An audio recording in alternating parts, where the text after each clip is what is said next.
Okay, that's good. It's still a bit bright, so what we'll do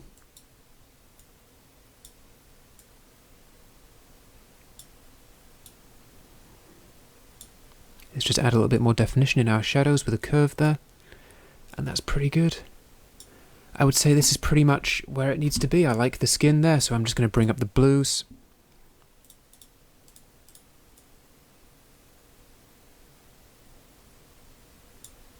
And that's fine. I want to keep an eye on the blue on his lanyard there. And because it's very distinct, I know that's going to be an easy HSL key.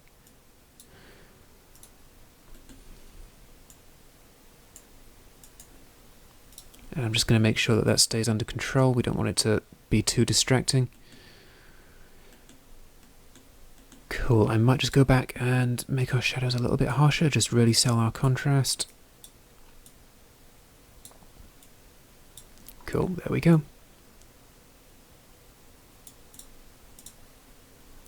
Maybe the skin's a touch yellow. In fact, you know what? No, I'll follow my own advice and I will make a new node for that one. I can deal with the skin on this node, and we might just make him a little redder.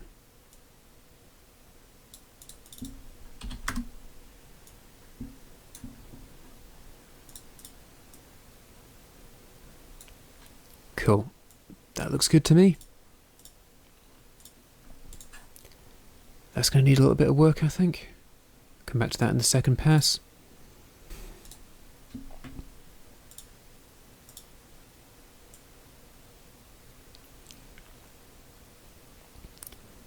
Okay. Cool. Definitely getting there. Very close now. Okay, we've got very bright backgrounds here. And despite technically being a little bit backlit by these panels and these light sources, he's actually come out of that very well, so that's good. Nothing we've got will fit, so that's fine, we'll do this from scratch.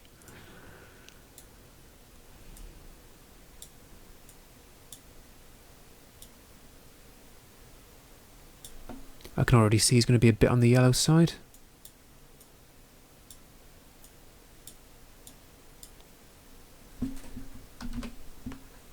But that's fine. Okay.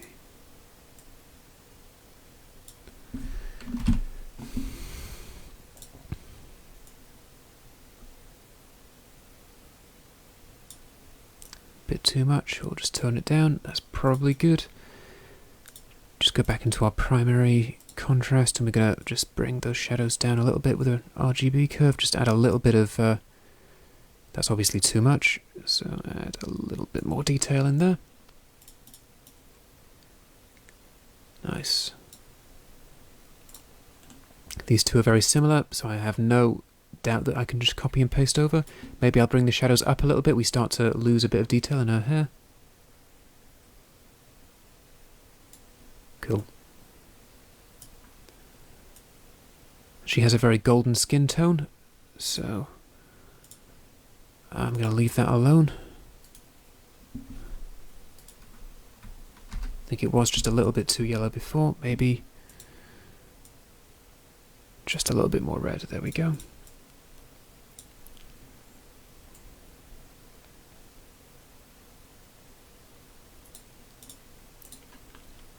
These should be fairly simple. These should take other corrections quite well. They've got very similar lighting conditions.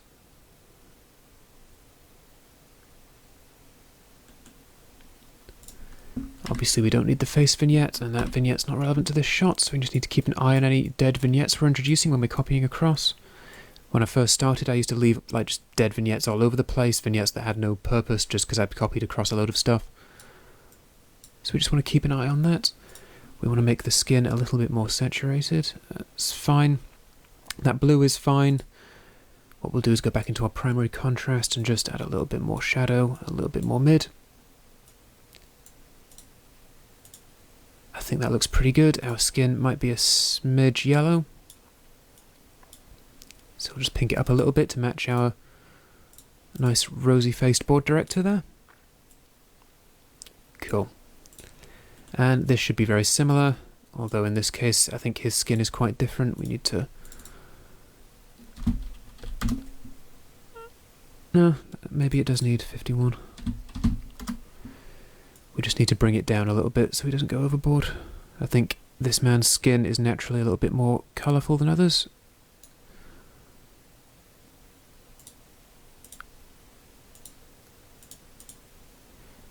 And we might just use a curve here and up the yellow a little bit, and then maybe bring down. Cool. And we'd probably add a face vignette on this one later on as well. We might have a look at another vignette in the second pass. But this is looking pretty good. It's one of the benefits of having a nice, well-controlled shoot with a good location is that a lot of stuff is quite similar, so you can end up copying things across to save some time. And it always does look good.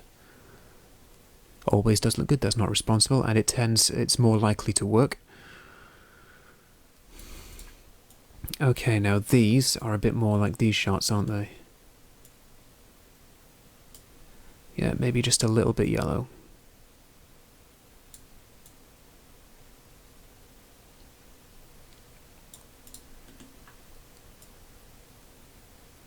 And that's great. I like that. Maybe a little bit more on the mids on that one. Back to primary contrast. There we go. Maybe that one I can bring the mids down a smidge. He is quite bright. There we go. Okay, it's a bit too dark there. There we go. Nice.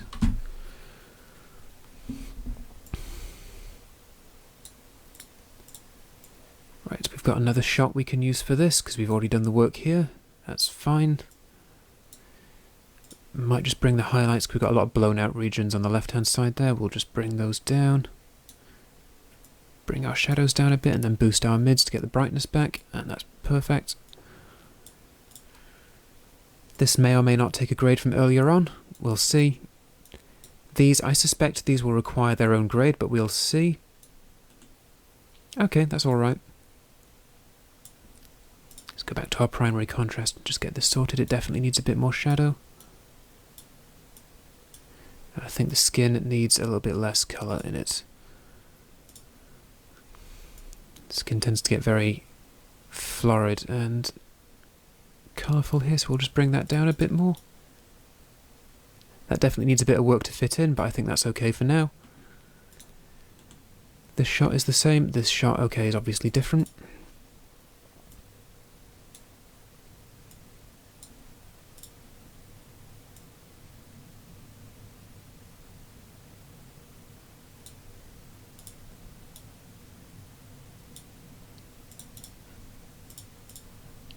Back to our primary contrast.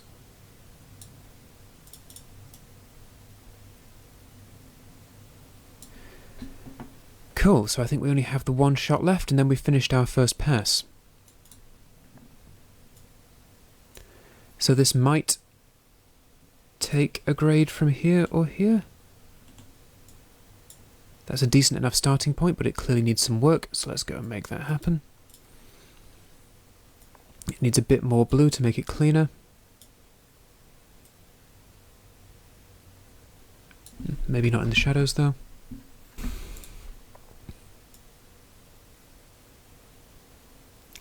Okay, our highlights are too blue here.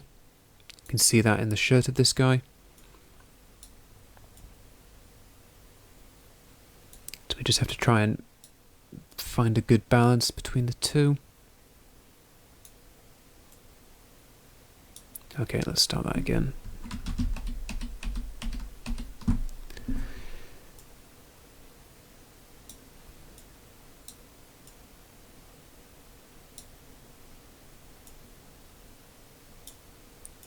Okay, we'll get some nice detail out of that. Okay, nice. Now what we'll just do is use our RGB curves, and we're just going to bring those blown out practicals back under control.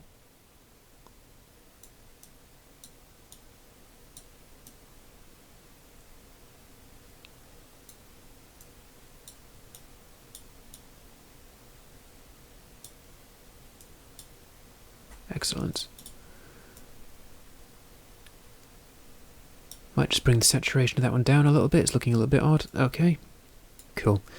So now looking through this, we've got a pretty good first pass. We're going to save.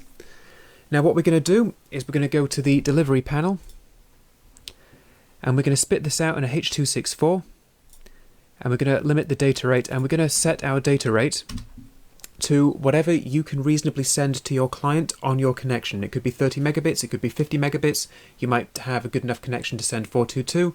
Make sure your client has a good enough connection to download a 4-minute 422 file. It'll be about 5 or 6 gig. So just, well, however good your connection is, work to that. Mine's pretty naff, actually. I tend to send either 10 or 5 megabit files to clients for review. So we spit this out as a single clip, as I showed you before in the delivery panel videos, and then we send it off to our client. I typically use WeTransfer. The client will watch that, and then we'll give feedback, and then we'll factor that feedback into our second pass. I'm going to provide the client feedback for us on this exercise. So once you're ready, click on through to the next lecture, and we're going to get through and go with we're going to go through the second pass and finish off this grade. Right,